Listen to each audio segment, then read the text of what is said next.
Chicken আর আলু দিয়ে এই রেসিপিটা ইফতারে যদি করে দেন দেখবেন যে বারবার আবদার করবে খাওয়ার জন্য, এত মজার হয়। আসসালামু আলাইকুম সবাইকে।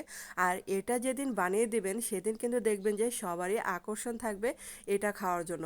আর এখানে দেখেন 2টা আলু নিয়েছি আমি, আর এগুলো কিন্তু সিদ্ধ করা, তারপর হচ্ছে এটা ভালো করে ম্যাশ করে নিতে হবে। আর আপনারা যদি পরিমাণে বেশি করে বানান তাহলে কিন্তু আলুর পরিমাণটা আর একটু বাড়িয়ে দিতে পারেন। তারপর হচ্ছে এখানে 1 পিস মুরগির বুকের মাংস সিদ্ধ করা দিয়ে দিলাম। আর এখানে পেঁয়াজ কুচি, কাঁচামরিচ কুচি দিয়ে দিলাম, কিছুটা ধনেপাতা কুচি দিয়ে দিলাম। আর এটা বানানো কিন্তু অনেক সহজ, উপকরণও কিন্তু তেমন কিছু লাগে না। তারপর হচ্ছে চিলি ফ্লেক্স দিয়ে দিলাম এখানে, আর ভাজা জিরা গুঁড়া দিলাম, তারপর হচ্ছে স্বাদ মতো লবণ দিলাম। আর এগুলাকে এখন ভালো করে মাখিয়ে নিতে হবে। তো আপনারা দেখে বুঝতে পারছেন এখানে কিন্তু উপকরণ তেমন একটা লাগে না, মানে মশলা বেশি লাগে না। অল্প মশলায় কিন্তু এটা খেতে অনেক মজার হয় এই চপটা। তো আপনারা চাইলে কিন্তু এখানে গরম মশলা ইউজ করতে পারেন, কিন্তু আমার এত কিছু লাগে না, এটাতেই অনেক মজার হয়েছিল। আর এটা কিন্তু আমি আমার পছন্দ মতো শেপে বানালাম। আর এই যে দেখেন এটা কিন্তু মানে ডোনাট আকৃতি করে বানাচ্ছি, কারণ এভাবে বানালে বাচ্চারা কিন্তু মানে অনেক বেশি পছন্দ করে। কারণ বাচ্চারাও তো মানে রোজা রাখে, তো তাদের কথা চিন্তা করে কিন্তু ডোনাট আকৃতি করে এভাবে চপ বানাতে পারেন। আর এভাবে বানাতেও অনেক সহজ। তো যেরকম করে কিন্তু সবগুলোই আমি বানিয়ে নেব। আর এখন এই যে আরেকটা আপনাদেরকে বানিয়ে দেখাচ্ছি।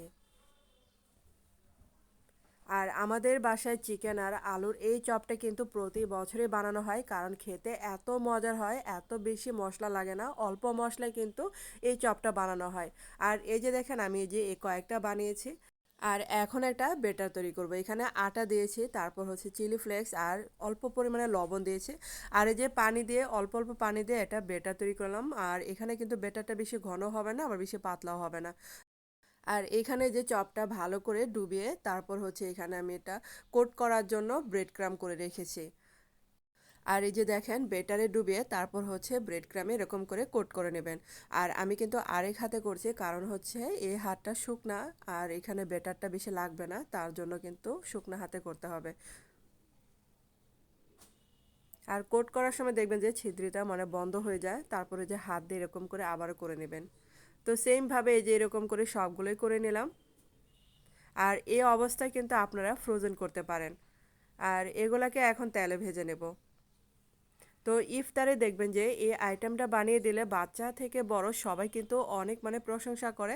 আর এত ঝামেলা মশলা লাগে না, তো হাতের কাছে যে মশলা উপকরণগুলো থাকে সেগুলো দিয়ে কিন্তু এই চপটা বানানো যায়। আর বন্ধুরা, আপনাদের কাছে ছোট্ট একটা রিকোয়েস্ট, যারা আমার চ্যানেলে আজ প্রথম ভিডিও দেখছেন কিন্তু চ্যানেলটাকে সাবস্ক্রাইব করতে ভুলে গেছেন, প্লিজ তাদের কাছে অনুরোধ রইল চ্যানেলটাকে সাবস্ক্রাইব করে আমার পাশে থাকতে পারেন।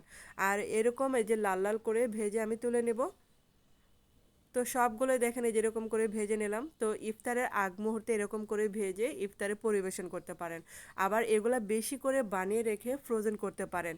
এগুলা মানে অনেক দিন পর্যন্ত কিন্তু আপনারা ফ্রোজেন করে খেতে পারেন। তো এটার উপরে ছিল অনেক ক্রিস্পি আর ভিতরেটা ছিল অনেক সফট এবং জুসি। তো আপনারা অবশ্যই কিন্তু ট্রাই করে দেখতে পারেন।